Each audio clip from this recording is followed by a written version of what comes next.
To access the air filter, first open the hood.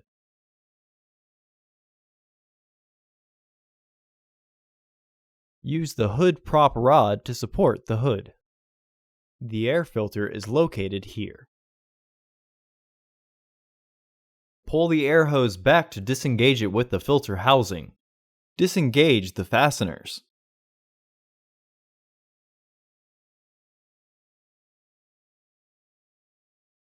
Disengage the fasteners. Remove the old filter from the housing and clean out any debris inside. Insert your new filter into the housing. Re-engage the fasteners. Reinstall the hose.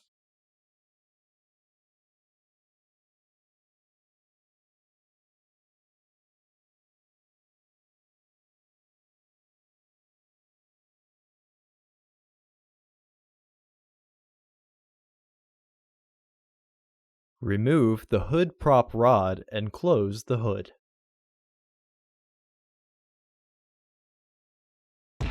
Order your parts today at filterheads.com.